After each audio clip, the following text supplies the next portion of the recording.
Voilà, Patrice Auffray, c'est à toi. C'est parti. Bienvenue à Dossier. Merci. Je vais vous parler de pourquoi l'attaque surface management c'est facile et pourquoi l'attaque surface discovery c'est la partie difficile. C'est là-dessus qu'il faut un peu travailler. Je vais me présenter dans les slides aussi. Donc, je m'appelle Patrice Auffray, je suis expert en cybersécurité depuis plus de 20 ans maintenant. J'ai une première partie de carrière en sécurité offensive avec des tests d'intrusion, des audits d'applications web, et une seconde partie de carrière plutôt en sécurité défensive, puisque j'ai travaillé au sein d'un grand CERT français à la centralisation des événements du système d'information pour les intégrer dans un SIEM et bien sûr identifier les patterns d'attaque et les patterns de machines compromises. Donc j'ai une double casquette, à la fois sécurité offensive et défensive. J'ai été formateur également sur les technologies Big Data comme Splunk et Elasticstack. Et j'interviens de temps en temps dans des conférences de sécurité. Et donc, j'ai créé la société ONIF. Donc, pour l'agenda. Il y a un problème de son, apparemment. Ah. Peut-être que tu te rapproches de la télé, enfin, tu penses ça. Oui, le micro est où? Il est sur la télé. Ah bah non. Attends. Il y a des gens qui disent qu'ils ont le son et d'autres qui... Ah, alors c'est tout un problème de flux. Bah, vas-y, continue. OK. Donc, l'agenda, je vais faire une introduction pour vous présenter un peu ce qu'on fait et ce qu'on collecte comme type de données. Je parlerai un peu de l'état de l'art de la sécurité défensive depuis quelques décennies maintenant. Et je fais une démonstration d'attaque surface discovery et donc aussi d'attaque surface management sur un périmètre que j'avais un peu choisi par hasard il y a quelques mois, le périmètre sur total.com. Ici, il s'avère que ça se trouve dans les locaux de Total Energy, donc c'est purement un hasard que ça arrive comme ça. Et puis, je conclurai donc, sur ces points-là. Donc, ONIF, société créée en 2017. En fait, on est un peu pionnier en attaque surface management, puisqu'à cette époque-là, le terme n'existait pas, hein, tout simplement. Et donc, c'est une société française qui est autofinancée, il n'y a aucun investisseur. En gros, c'est des clients qui financent l'accroissement de la volumétrie de données collectées. Et l'objectif principal, c'est de lutter contre les ransomware. En gros, identifier les vecteurs d'accès initiaux sur les réseaux pour les corriger avant qu'ils soient exploités pour déployer des ransomware.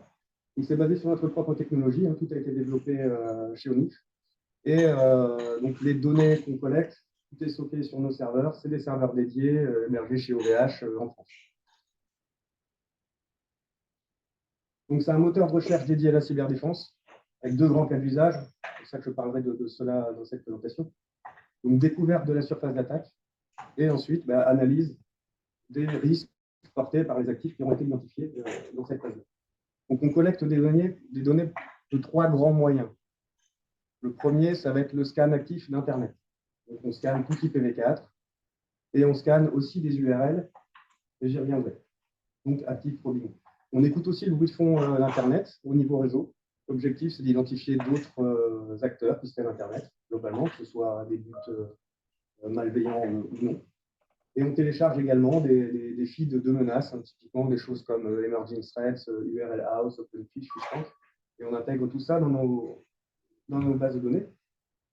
On collecte des données sources hétérogènes, donc elles sont séparées en 20 catégories. Donc chaque catégorie est dédiée à un ou plusieurs cas d'usage. Et donc, comme je le disais, tout est stocké sur nos serveurs. On utilise le même modèle de données pour pouvoir corréler les informations entre elles. Et on va rendre ces données recherchables via soit le site web avec un langage de requêtage, soit directement via les API. Donc la première étape, quand on veut évoluer dans l'attaque surface management, c'est d'identifier la surface à attaquer, bien sûr, ou à défendre plutôt pour les défenseurs.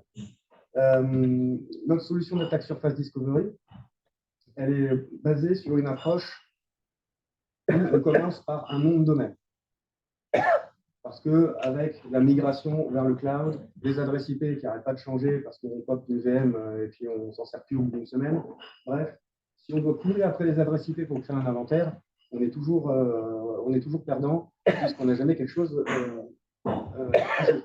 alors que si on se base sur la découverte sur les noms de domaine, ils sont stables. C'est-à-dire ils sont au moins 12 mois. En général, c'est un nom de domaine pour 12 mois. Donc c'est une approche qui est beaucoup mieux pour faire de l'attaque surface discovery. On a aussi une approche quand on identifie des actifs exposés à Internet. on cherche à identifier le protocole. Si on trouve un port 22 ouvert, on a envie de savoir quel protocole il parle, ce port 22. Souvent, c'est le protocole SSH, mais ce n'est pas tout le temps le cas. Donc, au lieu de faire une recherche port 22 sur votre périmètre pour savoir où sont vos services SSH, il faut faire une recherche protocole SSH. Et vous trouvez ce service sur d'autres ports que le port par défaut. Donc, ça aussi, c'est quelque chose d'important dans la découverte des actifs. Enfin, il y a la classification des devices. On a envie de savoir que telle adresse IP, c'est une base de données, ou alors c'est une caméra, ou alors c'est un serveur VPN, ou c'est un C2. En fait, on récupère l'information brute et on applique du pattern matching pour identifier les patterns et pouvoir classer les devices de manière extrêmement simple et avoir l'information directement. Donc, on scanne en continu différents réseaux, donc les adresses IP, les 3,8 milliards d'IPv4 publics et 130 millions d'adresses IPv6. Plus difficile d'être exhaustif sur IPv6, vous savez très bien. Et on scanne aussi des URL. Aujourd'hui, on en scanne 10 millions par jour, donc ça fait à peu près 300 millions d'URL par mois. Pourquoi c'est important de scanner des URL? Si vous scannez les adresses IP de Cloudflare, vous ne verrez pas les sites web qui sont protégés par Cloudflare, tout simplement. Si vous scannez les URL, eh ben, vous aurez l'IP de Cloudflare, mais avec l'entête host qui va bien, on va voir le site web qui est derrière Cloudflare. Donc, on va voir les technologies qui sont sur le serveur web et potentiellement, on va découvrir des vulnérabilités ou des faiblesses de configuration. Donc, c'est hyper important de scanner à la fois des adresses IP, mais aussi de scanner des URL. Donc, on scanne 300 millions d'URL par mois. En termes de nom de domaine unique connus dans notre solution, aujourd'hui, on est autour de 200 millions de noms de domaine connus sur 12 mois. 12 mois d'historique. On scanne également le Darknet, le réseau Tor, les points oignons. On le crawl à la matière d'un crawler web. On va de lien en lien, on découvre des nouveaux points oignons, on va de lien en lien, ainsi de suite. C'est un vrai crawler web. C'est la même chose d'ailleurs dans l'URL scan. C'est un crawler web, tout simplement. Donc on va de lien en lien et on découvre des nouvelles URL. Donc l'objectif final de l'attaque surface discovery, c'est d'identifier des actifs inconnus. Donc qu'une DSI ou une entité, une organisation ne connaîtrait pas pour améliorer sa vision de ces actifs exposés à Internet. C'est vraiment l'objectif. Donc, c'est la première étape quand on utilise une solution type ASL.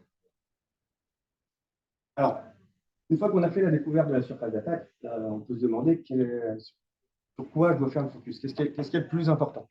Il y a deux rapports. Le premier, c'est celui de Unit 42 de Palo Alto Networks, qui a fait un inventaire des vecteurs d'accès initiaux sur les réseaux. Si on considère la surface d'attaque externe, donc exposée à Internet, on a les trois items qui sont ici. Software vulnerabilities, donc des vulnérabilités sur les composants. Du brute force sur des services qui permettent de rentrer des logins mots de passe. Et le troisième, c'est des logins mots de passe qui ont été volés via un infostealer sur une infrastructure, quelque chose comme ça, qui permet de se connecter sur un serveur VPN, par exemple, pour prendre pied sur le réseau. Et si on compte ces trois vecteurs-là, donc les vecteurs d'accès initiaux externes, ça correspond à environ 46% des intrusions. Donc, ce n'est pas négligeable.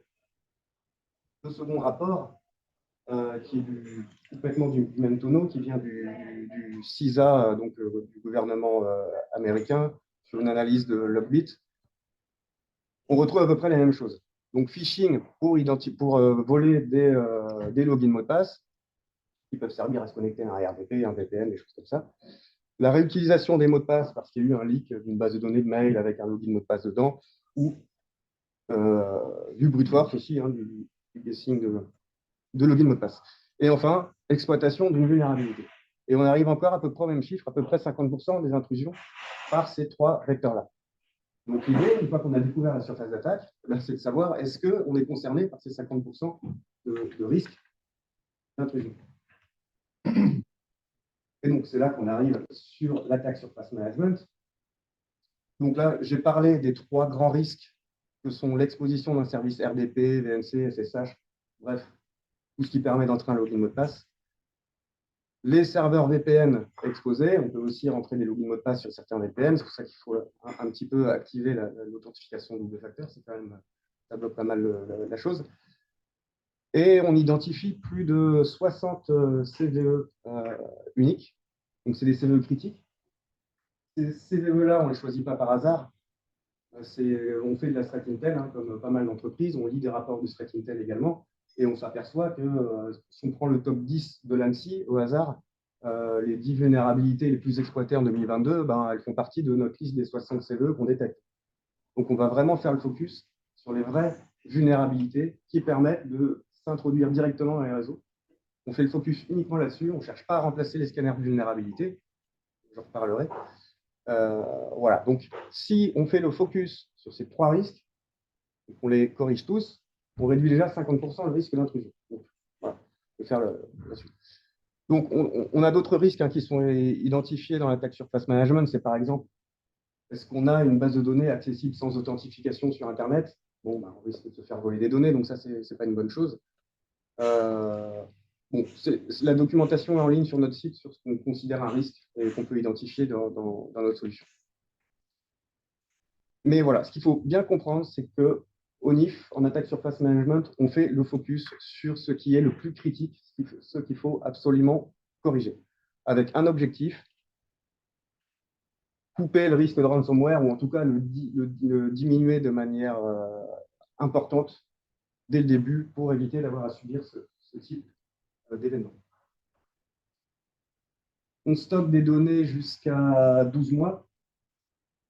Ça permet aussi de répondre à un cas d'usage d'analyse après compromission. Admettons, on se rend compte que la machine a été intrusée il y a 3 mois. On a envie de remonter dans le passé, voir quel était l'état du réseau à ce moment-là pour essayer d'identifier le vecteur d'entrée. Ça marche assez bien. Bon, énumération DNS, comme on scanne des URL, on fait énormément de requêtes DNS. On en fait 1,5 milliard par mois et on alimente une base de passifs DNS qui permet de faire une énumération, tout simplement. On connaît 1 milliard de FQDN dans notre solution. Donc, en gros, en partant d'un nom de domaine, on est capable de lister tous les FQDN d'un nom de domaine directement en une simple requête. Donc, en gros, ONIF, c'est un data lake. Il y a énormément de données, de sources hétérogènes, et on peut interroger tout ce qu'on veut via une API.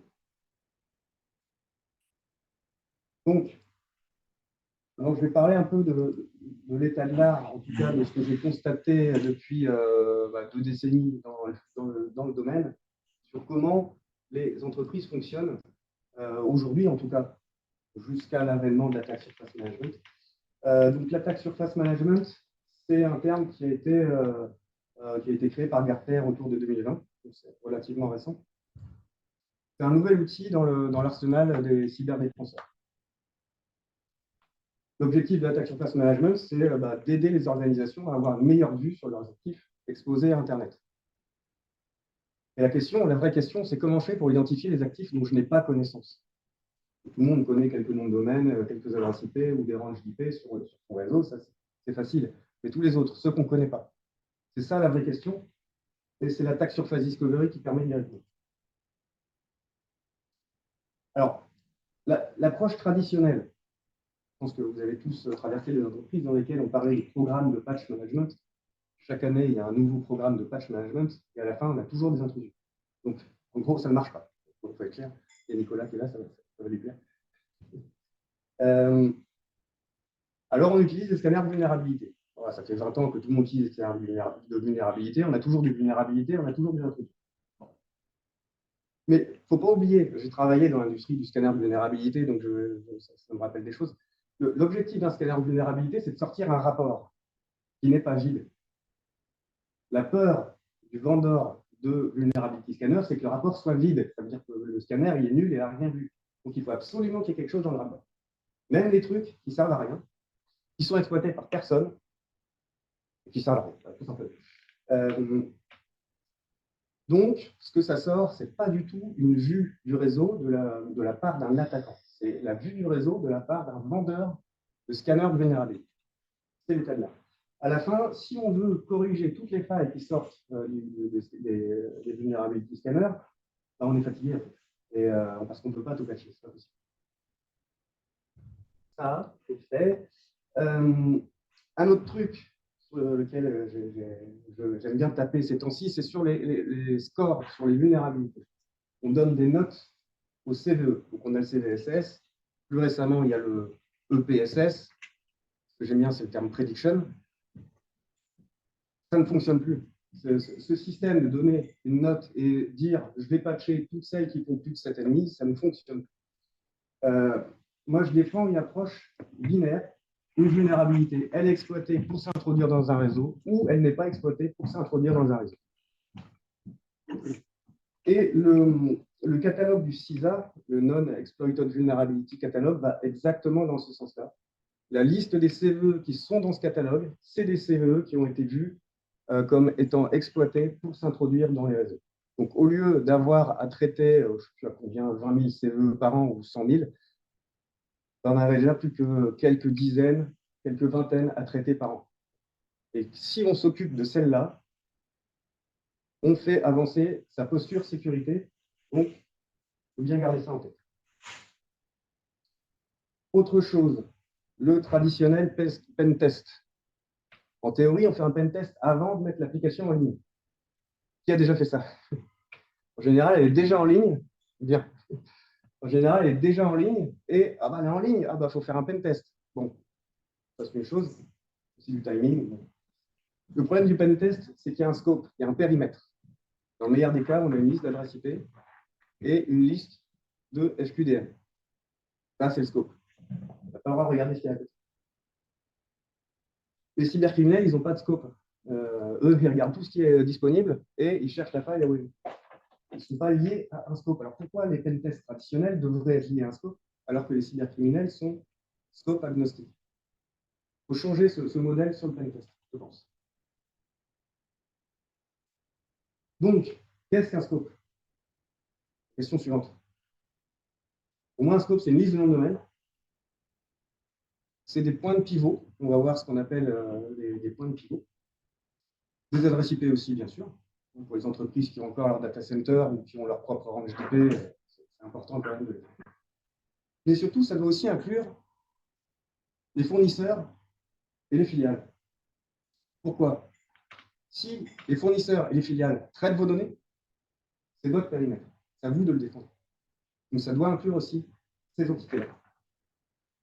En gros, les fournisseurs et les filiales font partie de votre surface d'attaque et doivent être inclus dans ce scope. Et maintenant, je vais faire la démo sur comment on identifie une surface d'attaque et je vais partir du nom de domaine total.com. Comme je disais, c'est purement un hasard. C'est ce que j'avais prévu de faire. Bon, après, je l'ai fait sur d'autres aussi. Ça, c'est la conclusion. Alors, je vais vous faire, je vais vous dérouler le truc en live. Comme ça, vous allez prendre la démarche. Je pense que tu peux le faire debout près du micro. On peut lui donner une chaise. Mais je peux me rapprocher près du micro. Merci.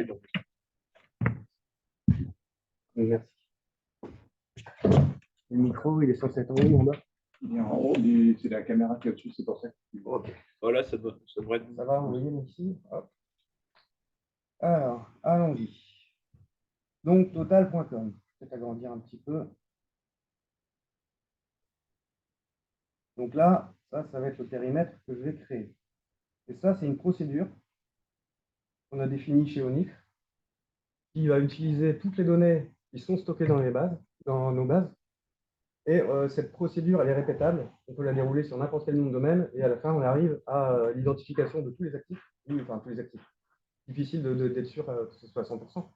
Mais on a une grande exhaustivité en utilisant cette procédure. Donc, c'est de l'attaque sur Path Discovery. Je ne vais pas expliquer toutes les commandes ici, je vais expliquer le grand principe. Mais en gros, on collecte des données sur les certificats de Transparency Logs, dans lesquels on trouve des informations sur les certificats.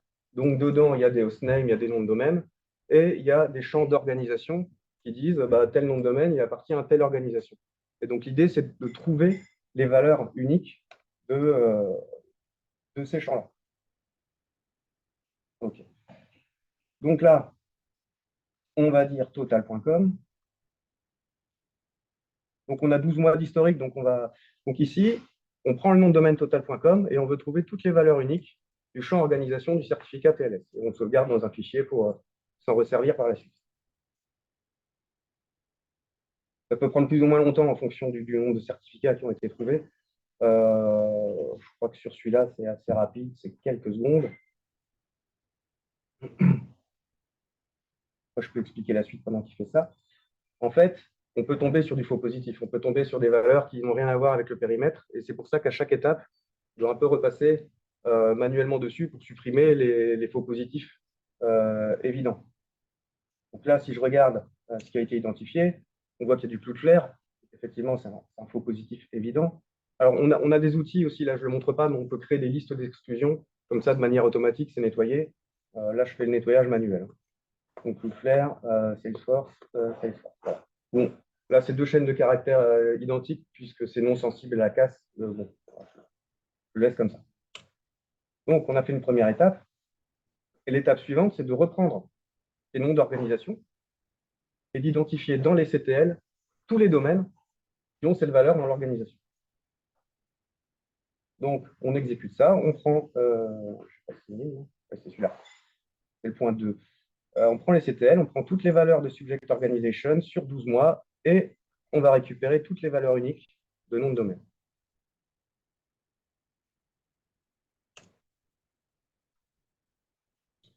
Donc là aussi, il va falloir faire du nettoyage ou pas. En fait, cette étape-là marche super bien. On va regarder la liste des noms de domaine. Et là, juste à la deuxième étape, on a identifié énormément de noms de domaine qui, si on regarde la liste comme ça à première vue, ressemblent quand même fortement au périmètre considéré. Tu peux aller à la fin du fichier pour voir combien on s'en a détecté, c'est le nombre de lignes. 141, il y en a. Après, ce n'est pas terminé. Ce qui est intéressant, c'est qu'on voit qu'il y a un point total. Et qu'en fait, total a son propre TLD. Donc ça, c'est encore plus rapide.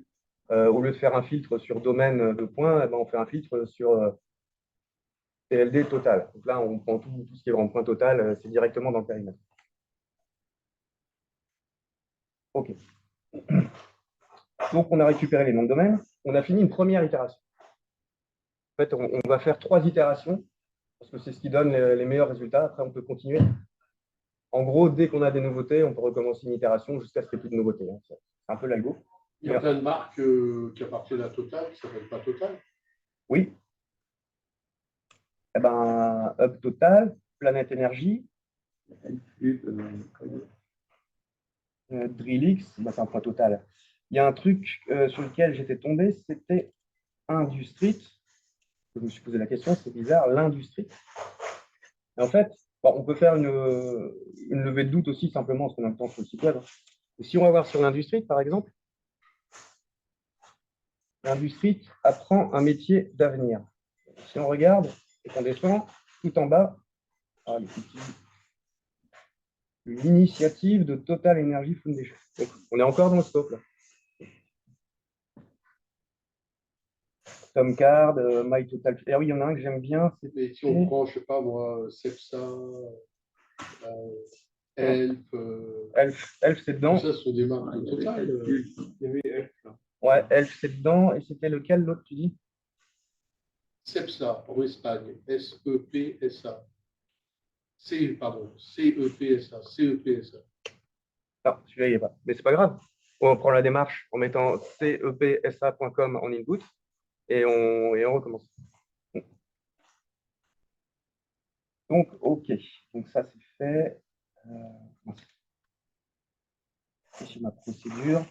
Donc, là, on a récupéré, on a 141 noms de domaine. On va reprendre ces noms de domaine et on va chercher, donc on refait une seconde itération, on va chercher s'il n'y a pas d'autres valeurs de subject organization. Peut-être que là, on va tomber sur d'autres domaines. Et donc, on relance ça sur tous ces noms de domaine et on cherche les autres valeurs. Là, ça va prendre un peu plus de temps parce qu'on a 141 domaines, donc forcément, il va itérer sur tout ça sur 12 mois de données. Il n'y a pas énormément de certificats CTL qui sont émis par mois, enfin, pas énormément, c'est relatif. C'est 150 millions de certificats émis dans les CTL chaque mois. L'infrastructure sur laquelle tu lances tes recherches là, sur ta procédure, c'est les serveurs d'ONIF qui sont répartis, c'est ça? Est-ce que tu peux nous dire à peu près en termes de calcul ce que ça représente?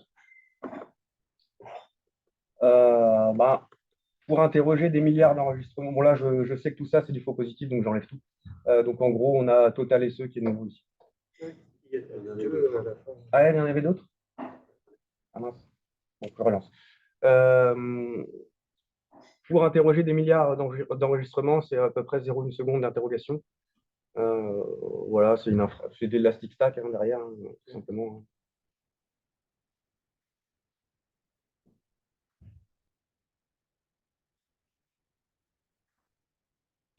Il y en avait qui étaient intéressants. Ah oui, le gaz que j'avais supprimé. Voilà. Power and Gas Belgium, Total SE, AB Volvo. Voilà, les sponsors, Domino's Pizza, bien sûr. Pas que ce soit une filiale de Total. C'est du fournisseur. C'est le carburant. Ouais. Donc voilà, bon, globalement, là, on a identifié de nouveaux subject organization. Et donc, on continue. On va reprendre ça en input pour retrouver d'autres noms de domaine qui sont liés à ces actifs dans les CTL. Et là, on aura terminé avec la seconde itération. Domaine 2, IQ All, Total CEE. Voilà, il y a des petites nouveautés, on dirait.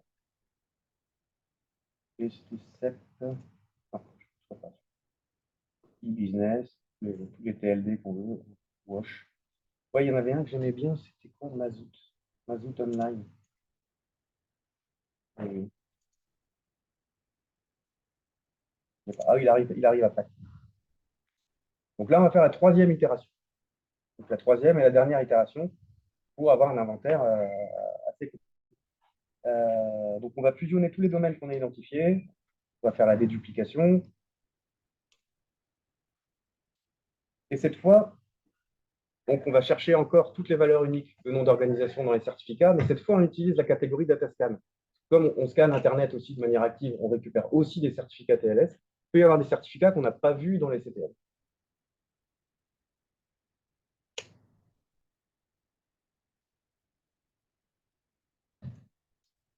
Je regarde, ça me fait combien au total? Là, on est à 144 noms de domaines. Donc, une fois qu'on aura cette liste, on va reprendre les CTL cette fois. Pourquoi pas regarder dans Datascan pour faire la liaison de domaine, parce que ça fait beaucoup de faux positifs à cause des certificats Cloudflare, Akamai et toutes ces choses-là. Donc, il vaut mieux repasser sur CTL. Il y a beaucoup moins de faux positifs, donc moins de nettoyage à faire. Donc, l'idée, c'est d'avoir une procédure la plus répétable et la plus facile à répéter finalement pour nos clients. Là, un peu plus de temps. Le Datascan, ça doit être 1 milliard de services collectés par mois. Pour alimenter la discussion pendant que ça travaille. Donc, ONIF, c'est aussi un site web, un service via le web. Est-ce que là, ce que tu nous montres, c'est quelque chose qui est opérable directement par le site web, ou c'est vous qui faites ce travail de recherche spécifique pour vos clients? On apprend à nos clients à faire cette procédure pour qu'ils soient autonomes. D'accord. Via l'API Là, derrière, ça utilise l'une des API ONIF qui permet d'envoyer des requêtes en bulk. Donc là, en fait, chaque ligne que vous voyez ici, c'est une requête ONIF. Et donc, ça va pousser toutes ces requêtes et sortir tous les résultats au format JSON pour pouvoir les retravailler et identifier des patterns. Là, on voit des choses Polska, Domino's, Dell.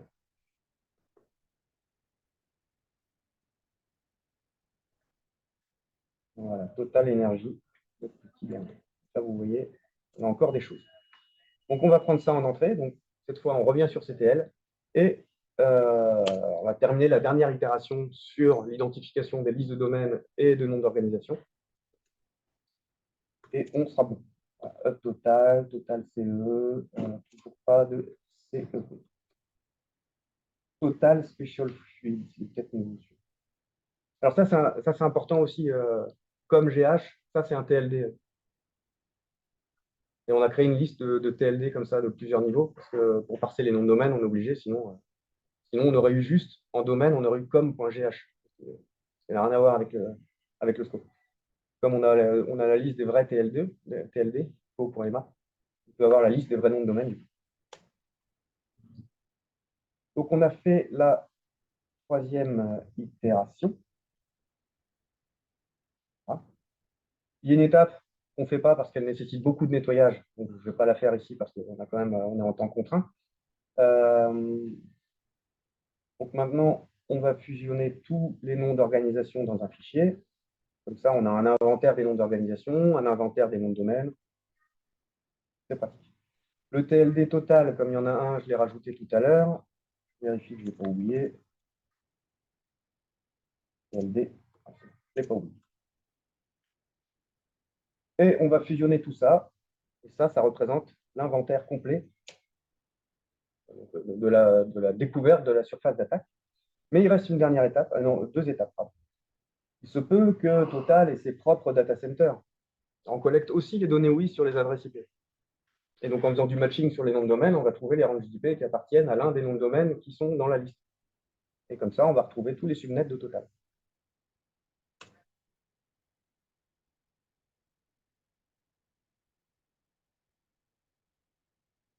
Donc là aussi, il faudra faire une revue pour voir si on ne sort pas du périmètre.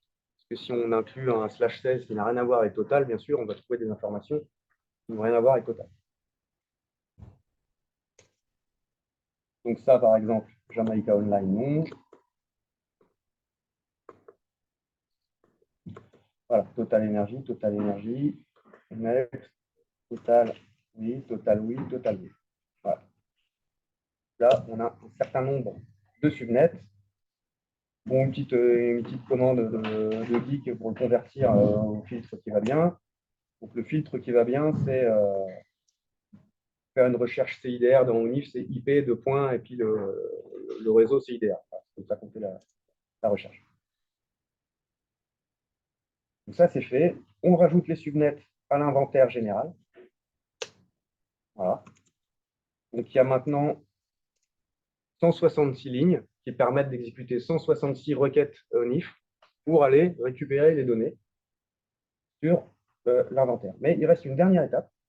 Des fois, on a des adresses IP qui n'ont pas de résolution de nom, qui n'ont pas de certificat, mais qui appartiennent peut-être quand même au périmètre. Donc là, quelque part, on a fait une recherche à l'horizontale pour identifier ce qui est facile. Et on va récupérer ces informations-là pour corréler et identifier de manière verticale toute la liste des adresses IP qui ont à un moment eu un lien d'une manière ou d'une autre avec le nom de domaine ou le certificat TLS qui va bien. Et pour ça, on a la catégorie Resolver, donc notre base de passive DNS. Donc on prend l'inventaire en entrée. Je vais lancer l'autre en parallèle, hein, rien ne m'empêche de faire les deux en parallèle. Et le second, c'est dans Datascan. Il va y avoir des choses avec ou sans résolution DNS. Donc on prend ces deux-là, on va créer des inventaires d'adresses IP. Attendre que c'est fini. Je laisse tourner. Mais là, donc à la fin, on fusionne tout ça dans un fichier d'inventaire sur les adresses IP. Et là, on a fini le processus de découverte de la surface d'attaque. Donc, vous voyez, ça, c'est quelque chose qui prend un petit peu de temps. Il y a un petit peu de données à croiser pour construire cet inventaire. L'étape suivante, bien sûr, c'est d'identifier les risques sur ces actifs. Et ça, c'est extrêmement facile parce qu'il n'y a plus qu'à exécuter les requêtes d'export de toutes les données qui sont dans ONIF qui vont matcher ces patterns. Donc, ils vont matcher l'adresse IP, le domaine, le certificat. Et ici, moi, j'ai un Elasticstack sur ma machine. Si j'envoie les données dans le fichier JSON en local, il va être indexé automatiquement, il sera intégré dans mon Kibana, et après, je n'ai plus qu'à regarder les tableaux de bord et je sais quels sont les risques portés par les actifs. Donc, on exécute ça. Alors, il y a 7 mois d'historique dans Datascan, il y a 12 mois d'historique dans VuneScan. VuneScan, c'est là où il y a les 60 CVE critiques qui sont identifiés sur les périmètres. Et on a 12 mois d'historique, donc on peut vraiment savoir si la faille était présente il y a 12 mois, par exemple. Et Risk Scan, c'est juste un sous-ensemble de Datascan et VuneScan où on aura, s'il y a des résultats, c'est vraiment des risques qu'il faut traiter. Donc, on peut se contenter de regarder les résultats de Risk Scan, par exemple. Et si on a des résultats, il faut travailler à nettoyer ces risques. Et on fait la même chose en export sur les adresses IP. Là, vous remarquerez qu'il y a d'autres filtres. On va prendre toutes les IP qui n'ont pas de résolution de nom, parce que c'est celle-là qu'on cherche quelque part. Et surtout, on va exclure tous les résultats sur le protocole HTTP. Pourquoi? Parce que dans le lot, il peut y avoir des adresses IP Cloudflare, Akamai et compagnie. Et si on télécharge toutes ces données, on va télécharger la moitié de l'Internet. Donc, on exclut le protocole HTTP, comme ça, on va garder que les choses vraiment intéressantes, enfin, sans faux positifs, on va dire, pour vraiment simplifier le travail d'analyse par la suite. Donc là, on a fini. Donc là, j'ai déjà exécuté avant ces commandes, donc c'est déjà intégré dans ma base, hein, pas besoin de les réexécuter. Et c'est là que je vais présenter les résultats et qu'on va faire pause sur le Zoom.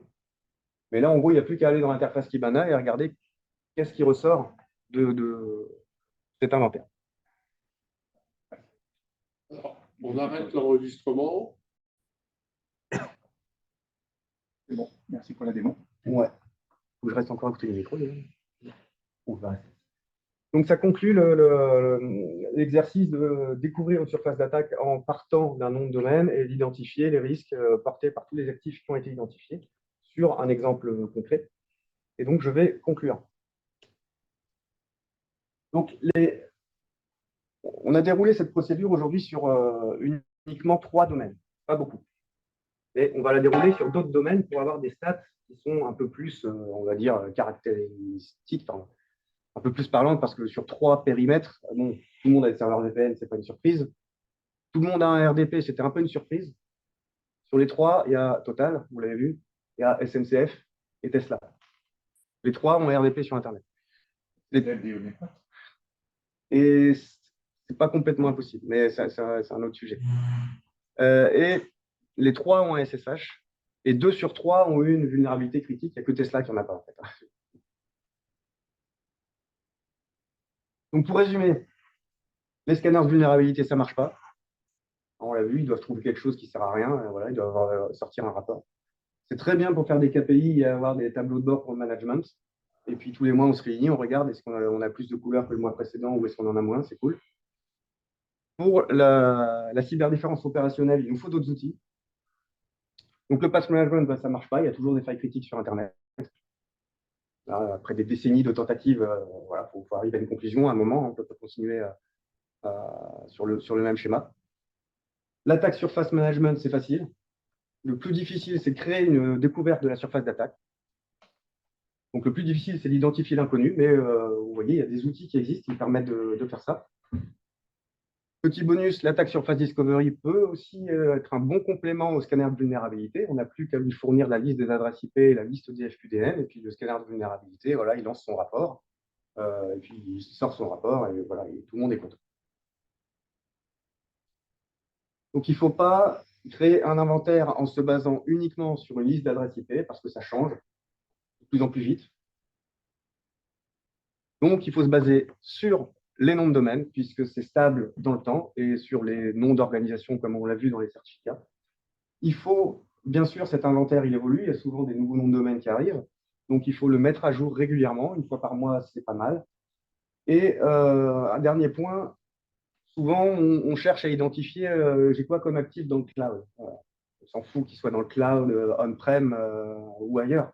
Le cybercriminel, il s'en fout. Et si c'est un actif qui a une faiblesse, qu'il soit dans le cloud ou ailleurs, c'est pareil, il va l'exploiter. Bien sûr, on peut le faire. Il y a le nom de l'organisation dans nos résultats, donc on sait si c'est Amazon ou autre chose. On peut le faire, mais il ne faut pas faire un focus forcément sur qu'est-ce que j'ai dans le cloud, parce que voilà, il y a des choses partout. Et si un actif gère vos données, donc que ce soit de la part d'un fournisseur ou d'une filiale, s'il gère vos données, ça fait partie de votre périmètre et il faut les identifier aussi.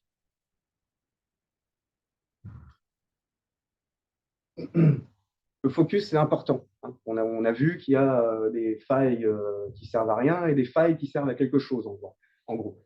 Donc, si vous faites le focus sur les services RDP, VNC exposés, sur les serveurs VPN, en activant l'authentification double facteur, si vous fixez toutes les vulnérabilités critiques, et elles ne sont pas si nombreuses, c'est ça, en plus, qu'il faut retenir.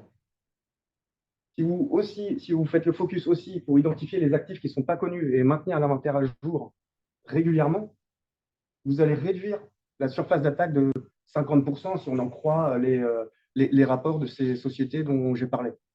Et si vous avez le temps, si vous voulez avoir un réseau parfait, vous pouvez vous occuper des autres vulnérabilités.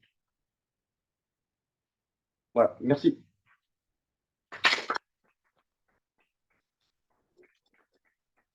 Pour cette présentation, on va arrêter l'enregistrement et passer aux questions.